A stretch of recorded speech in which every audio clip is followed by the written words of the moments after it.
এতিয়া আমি আলোচনা কৰিম ঋগবেদিক গডছ, ঋগবেদৰ দেৱ দেৱতাৰ ওপৰত আলোচনা কৰিম।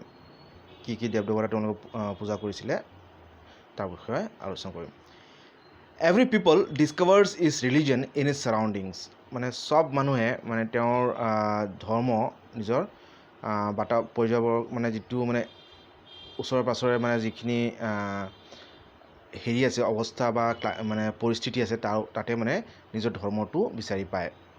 The Aryans found it difficult to explain the advent of rains, the appearance of the sun and the moon, and the existence of the rivers, mountains, etc. ঋগবেদিক যিবিলাক আৰ্য লোকসকল আছিলে তেওঁলোকে মানে যিবিলাক মানে কিছুমান নেচাৰেল যিবিলাক কিছুমান ঘটনা যেনেকুৱা বৰষুণ কিয় হয়, এডভেণ্ট অফ ৰেইনছ, তাৰপিছত appearance of the sun and the moon, মানে সূৰ্য আৰু চন্দ্ৰ কিয় আছে, মানে গ্ৰহ নক্ষত্ৰবিলাক কিয় আছে আকাশত, and the existence of reverse, আৰু তাৰপিছত মানে নদী মানে নদ নদীবিলাক কিয় আছে, তাৰপিছত পাহাৰ পৰ্বতবিলাক কিয় আছে, এইবিলাকৰ কোনো উত্তৰ তেওঁলোকে পোৱা নাছিলে। মানে স্বাভাৱিক, মানে এতিয়া আমি গম পাওঁ জিঅ'গ্ৰাফি পঢ়িলে বা নেচাৰত ষ্টাডি কৰিলে গম পাওঁ কিয় এইবিলাক আছে, তাৰ কি দৰকাৰ, কিন্তু সেই সময়ত ইমান আগত তেওঁলোকে একো ইয়াৰ বিষয়ে একো তেওঁলোকৰ জ্ঞান নাছিলে, কিয় আছে বা কিয় হয়, বৰষুণ কিয় হয়, বা চন্দ্ৰ সূৰ্যৰ কি ভূমিকা আছে, নদী হাবি জংঘল বা পাহাৰ পৰ্বত কিয় আছে। So they personified these natural forces and looked upon them as living beings to whom they gave human or animal attributes. গতিকে তেওঁলোকে যিহেতু মানে গম পোৱা নাছিলে একজেক্টলি মানে কিয় হয় এইবিলাক বস্তু, কি কাৰণত হয়, কি কাৰণত আছে বা কি কাৰণত হয়, সেইকাৰণে তেওঁলোকে মানে এইবিলাকক মানে মানুহ হিচাপে ধৰিবলৈ ধৰিলে। আৰু যেনেকুৱা বৰষুণ দেৱ, সূৰ্যদেৱ, চন্দ্ৰদেৱ, নদীকো পূজা কৰা আৰম্ভ কৰিলে, পাহাৰ পৰ্বতকো পূজা কৰিবলৈ আৰম্ভ কৰিলে। আৰু তেওঁলোকে ভাবিছিলে এইবিলাক মানে একোটা মানে জীৱন্ত মানুহ, আৰু সেই হিচাপে তেওঁলোকে মাননি দিছিলে মানুহ বলি বা পশু বলি দি। We have a large number of such divinities in Rigveda, which is full of hymns composed in their honor by the poets of various families. আৰু এনেকুৱা ধৰণৰ মানে ঋগবেদত মানে বহুত শ্লোক আছে বা মন্ত্ৰ আছে এনেকুৱা মানে দেৱ দেৱতাক, চন্দ্ৰদেৱ, বৰষুণ দেৱ, তাৰপিছত বিভিন্ন ধৰণৰ দেৱ দেৱীৰ মানে পৰ্বত সেইবিলাকৰ তেওঁলোকৰ সন্মানাৰ্থে মানে বিভিন্ন মন্ত্ৰ আছে, আৰু এইবিলাক মানে বিভিন্ন কবিসকলে লিখিছিলে বিভিন্ন বংশৰ। The most important divinity in the Rig Veda is Indra. এইটো চবতকৈ মানে এটা ইম্পৰ্টেণ্ট প্ৰশ্ন পৰীক্ষাত আহে, চবতকৈ ইম্পৰ্টেণ্ট দেৱ দেৱীৰ মাজত কোনজন ইম্পৰ্টেণ্ট আছিলে, চবতকৈ বেছি তেওঁলোকে পূজা কৰিছিলে বা বিশ্বাস কৰিছিলে, সেইটো হ'ল ইন্দ্ৰদেৱ, হু ইজ কল্ড পুৰন্দৰা। আৰু ইন্দ্ৰদেৱক তেওঁলোকে কি বুলি কৈছিলে, পুৰন্দৰা। পুৰন্দৰা মানে আগতে আমি গম পাইছোঁ সেইটো হ'ল মানে দুৰ্গবিলাক মানে ধ্বংস কৰাৰ দেৱতা, breaker of forts. Indra played the role of war lord, আৰু এই মানে যুদ্ধৰ তেওঁ নেতা হিচাপে, ভগৱান হিচাপে তেওঁক ধৰা হৈছিলে। Leading the Aryan soldiers to victory against the demons, 250 hymns are devoted to him. আৰু যিহেতু মানে ইন্দ্ৰদেৱ মানে তেওঁলোকৰ মানে যুদ্ধৰ মানে দেৱতা আছিলে, আৰু এই ইন্দ্ৰ দেৱতা তেওঁলোকে বিশ্বাস কৰিছিলে তেওঁলোকক মানে যিবিলাক ভূত প্ৰেত আছে সিহঁতৰ বিৰুদ্ধে যিটো যুদ্ধ তাৰ এগেইনষ্টত মানে ইন্দ্ৰদেৱে তেওঁলোকক সহায় কৰে। আৰু প্ৰায় 250 মন্ত্ৰ বা শ্লোক ঋগবেদত অকল ইন্দ্ৰদেৱৰ ওপৰতে আছে। চ' এইটো এটা আমি জানিবলগীয়া তথ্য। He is considered to be the rain god. Indradev কি আছিলে, মানে তেওঁ কিহৰ দেৱতা আছিলে বা ভগৱান আছিলে, তেওঁ বৰষুণৰ ভগৱান আছিলে, ৰেইন গড। এইটো পৰীক্ষাত আহিব পাৰে, rain god. And thought to be responsible for causing rainfall. আৰু তেওঁ মানে কিহৰ কাৰণে তেওঁক ৰেছপনচিবল আছিলে, দায়িত্ব আছিলে, মানে তেওঁ বৰষুণ অনাৰ কাৰণে, মানে বৰষুণৰ দেৱতা বুলি তেওঁক কোৱা হৈছিলে, আৰু তেওঁৰ কাৰণে বৰষুণ হয় বুলি তেওঁলোকে বিশ্বাস কৰিছিলে। The second position is occupied by Agni. তাৰপিছতে ইন্দ্ৰৰ পিছতে মানে কোন আছিলে, অগ্নিদেৱ। অগ্নিদেৱ মানে আমি জানোৱে মানে fire god, to whom 200 hymns are devoted. ইন্দ্ৰদেৱক মানে প্ৰায় 250 মন্ত্ৰ আছে সমৰ্পিত, আৰু অগ্নিদেৱক কিমান আছে, প্ৰায় 200 মন্ত্ৰ বা শ্লোক আছে তেওঁক সমৰ্পিত। Fire played a significant part in the life of the primitive people because of its use in burning forests, cooking, etc. আৰু জুই, আজিও আমাৰ জুই ইমান অপৰিহাৰ্য, মানে ইমান দৰকাৰ আমাৰ, জুই নহ'লে আমি খাব নোৱাৰিম, আমাৰ ভাত সিজাব নোৱাৰিম, মানে আঞ্জা বনাব নোৱাৰিম, মানে বহুত প্ৰব্লেম হ'ব, মানে উইদাউট ফায়াৰ বহুত দৰকাৰ। গতিকে মানে সেই সময়তো মানে আদিম যুগত মানে ফায়াৰ বহুত দৰকাৰ আছিলে, মানে এনেকুৱা মানে জংঘলবিলাক জ্বলাই দিয়াত বা ৰন্ধা বঢ়া কৰাত বিভিন্ন ধৰণৰ মানে কাৰ্যত তেনেকুৱা ফায়াৰ দৰকাৰ আছিলে। মানে সেইকাৰণে তেওঁলোকৰ জীৱনত মানে জুই বহুত উৎপোতভাৱে জড়িত আছিলে আৰু সেই হিচাপে তেওঁলোকে অগ্নিদেৱক বা ফায়াৰ গডক পূজা কৰিছিলে। The cult of fire commanded an important place not only in India but also in Iran. এই যে অগ্নি পূজা কৰা যিটো মানে প্ৰক্ৰিয়া, যিটো মানে এইটো অকল ইণ্ডিয়াতে নাছিলে বৰঞ্চ ইৰাণতো আছিলে। এতিয়া আমি গম পাওঁ যে পাৰস্যসকলে মানে ফায়াৰ টেম্পল বুলি কয়, মানে যিটো পূজা কৰে মানে অগ্নিকে পূজা কৰে। ইৰাণত কোন আছিলে? পাৰ্চীসকল আছিলে। পাৰ্চীসকলে মানে অগ্নি পূজা কৰিছিলে, আজিকালিও কৰে সিহঁতে, মানে গতিকে ইণ্ডিয়া আৰু ইৰাণৰ দুটাতে অগ্নি পূজা কৰাটো প্ৰচলিত আছিলে। In Vedic times Agni acted as a kind of intermediary between the gods on the one hand and the people on the other. আৰু ঋগবেদিক কাৰ্যসমূহ মানে সেই সময়ত মানে অগ্নিদেৱ আছিলে মানে ভগৱান আৰু সাধাৰণ মানুহৰ মাজত ইণ্টাৰমিডিয়েৰী, মানে তেওঁ মানুহ আৰু ভগৱানৰ মাজত এজন মিলাপ কৰাইছিলে। ভগৱান আৰু মানুহৰ মাজত যিখিনি আদান প্ৰদান হয় বা যিখিনি প্ৰাৰ্থনা হয় মানে মানুহৰ পৰা ভগৱানলৈ অগ্নিদেৱে লৈ গৈছিলে। The oblations offered to Agni were supposed to be carried in the form of smoke to the sky. আৰু যিটো মানে অগ্নিদেৱক যিটো মানে পূজন যেনেকুৱা মানে সন্মান বা পূজা কৰা হৈছিলে, এইটো কেনেকৈ কৰা হৈছিলে মানে ধোঁৱাৰে, মানে in the form of smoke, মানে কিবা জ্বলাই দি ধোঁৱা কৰি মানে আকাশত উৰাই দিয়া, সেইটো আছিলে মানে অগ্নিদেৱক পূজা কৰাৰ পদ্ধতি।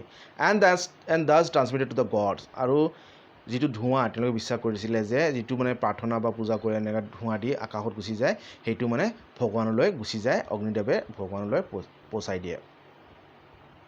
The third important position is occupied by Varuna who personified water. এতিয়া ইন্দ্ৰদেৱ, অগ্নিদেৱ, তাৰপিছত 3 নম্বৰ যিজন ইম্পৰ্টেণ্ট দেৱতা আছিলে সেইজন হ'ল বৰুণ, আৰু তেওঁ কিহক ৰিপ্ৰেজেণ্ট কৰিছিলে, কি সূচাইছিলে? পানীক সূচাইছিলে। Varuna was supposed to uphold the natural order and whatever happened in the world was thought to be the reflection of his desires. আৰু মানে যিটো মানে প্ৰকৃতিক যিটো নেচাৰেল অৰ্ডাৰ সেইটোক মানে তেওঁ ভাৰসাম্যটো তেওঁ মেইনটেইন কৰি আছিলে। আৰু যিখিনি ঘটনা যিটো মানে পৃথিৱীত ঘটে সেইটো মানে বৰুণ দেৱৰ ইচ্ছা অনুযায়ী, মানে তেওঁ যি ইচ্ছা কৰে সেইটো অনুপাতে পৃথিৱীত যি ঘটনাবিলাক ঘটি থাকে বুলি মানুহে বিশ্বাস কৰিছিলে।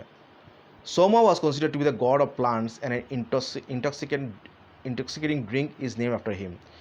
আৰু সোমদেৱ, যিটো আমি মানে এইটো মানে মদ্যপানৰ লগত জড়িত, সোমাক মানে গড অফ প্লাণ্টছ আছিলে, মানে উদ্ভিদৰ তেওঁ ভগৱান আছিলে।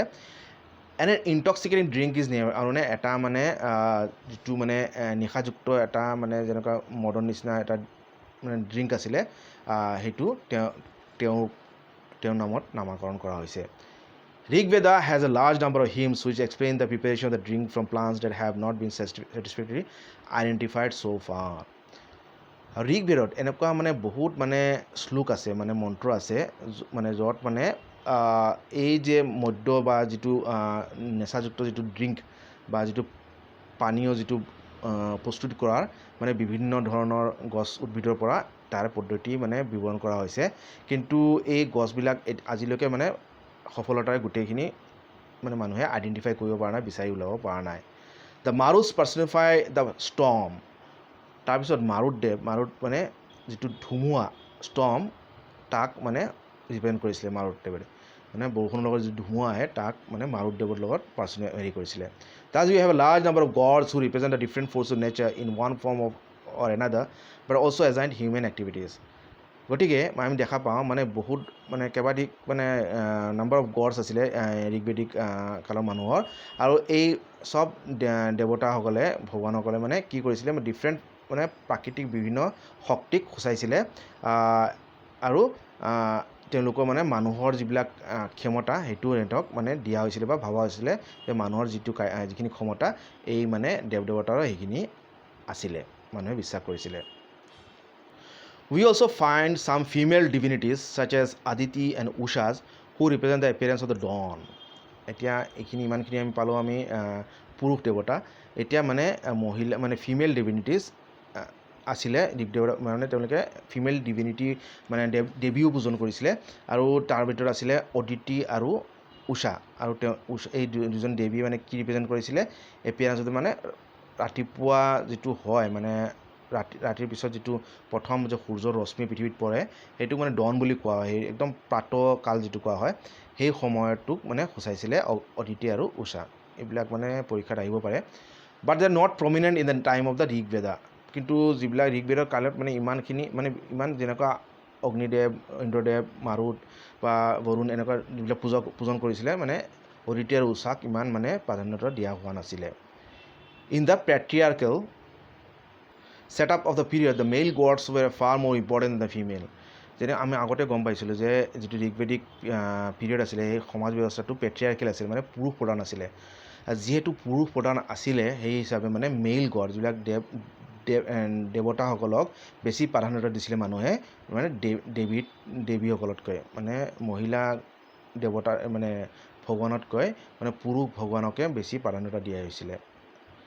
The dominant mode of worshipping the gods was through the recitation of prayers and offering of sacrifices. এতিয়া হ'ল তেওঁলোকে পূজা কৰিছিলে, এইটো পদ্ধতি কি আছিলে? প্ৰধান যিটো মানে ডমিনেণ্ট মানে বেছি সৰহ যিটো মানে বেছি ডমিনেণ্ট যিটো পূজা কৰা পদ্ধতি আছিলে এইটো হ'ল মানে মন্ত্ৰ উচ্চাৰণ, ৰিচাইটেশ্যন অফ প্ৰেয়াৰ্ছ যিবিলাক ঋগবেদত আছিলে, আৰু মানে বলিদান দিয়া বা ছেক্ৰিফাইচ দিয়া। Prayers played an important part in Rigvedic times. Both collective and individual prayers were made. আৰু প্ৰাৰ্থনা মানে এটা ইম্পৰ্টেণ্ট পাৰ্ট আছিলে ঋগবেদিক সময়ত ভগৱানক কৰা, আৰু মানে এইটো কালেক্টিভ মানে সামাজিক হিচাপেও কৰিছিলে প্ৰাৰ্থনা আৰু ব্যক্তিগত হিচাপেও মানে প্ৰাৰ্থনা কৰা হৈছিলে। Originally every tribe or clan was the votary of a special god.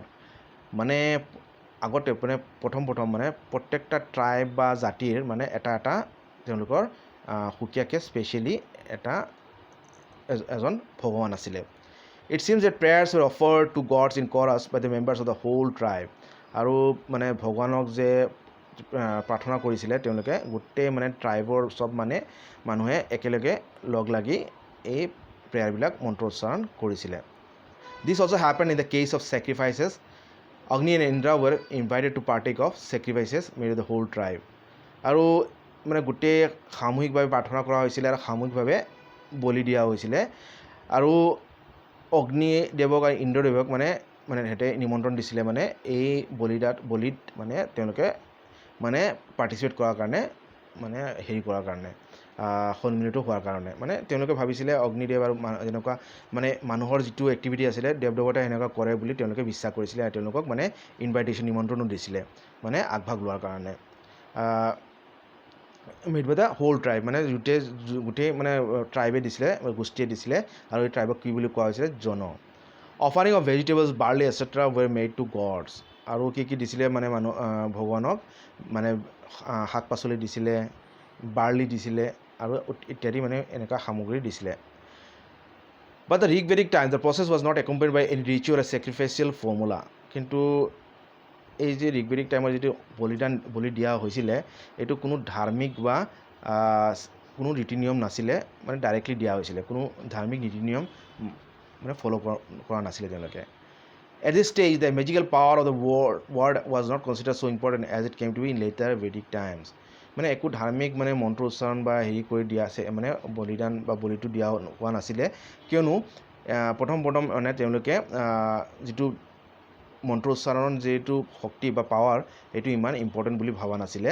কিন্তু লেটাৰ যিটো বেদিক টাইমত মানে এইবিলাক বলি বা যিটো বলিদান দিছিলে বা যিবিলাক মানে হেৰি দিছিলে অৰ্পণ কৰিছিলে, যিবিলাক শাক পাচলি বা বিভিন্ন ধৰণৰ যিবিলাক ছেক্ৰিফাইচ দিছিলে দেৱতাক, সেইটোৰ লগত মানে মন্ত্ৰ উচ্চাৰণো কৰিছিলে। Why did people worship gods in the time of the Rigveda? মানে এতিয়া প্ৰশ্ন হ'ল মানে ঋগবেদৰ সময়ত মানুহে ভগৱানক কিয় উপাসনা কৰিছিলে? ইমান আগত মানুহে যিবিলাক এতিয়া একো নাজানিছিলে তেতিয়া মানে ভগৱানক কিয় পূজা কৰিছিলে? আনচাৰটো হ'ল they did not worship gods for the spiritual uplift or for ending the miseries of existence. এতিয়া আমি আজিকালি মানুহে যিটো ধৰ্ম বিশ্বাস কৰে তাৰমানে কিয় কৰে মানে আমাৰ যিটো স্পিৰিচুৱেল যিটো আমাৰ আন্তৰিক বা যিটো মানে আধ্যাত্মিক উন্নতি বা স্পিৰিচুৱেল আপলিফ্টৰ কাৰণে আমি পূজা কৰোঁ বা উপাসনা কৰোঁ ভগৱানক। আৰু মানে আমাৰ যিবিলাক সংসাৰৰ যিবিলাক মানে দুখ ব্যাধি আছে সেইবিলাক নিবাৰণ কৰাৰ কাৰণে আমি পূজা কৰোঁ। কিন্তু ঋগবেদিক যিবিলাক মানুহ আছিলে তেওঁলোকে পূজা কৰিছিলে মেইনলি মানে কিহৰ কাৰণে? চিলড্ৰেন, ফৰ প্ৰজা, মানে সন্তানৰ কাৰণে।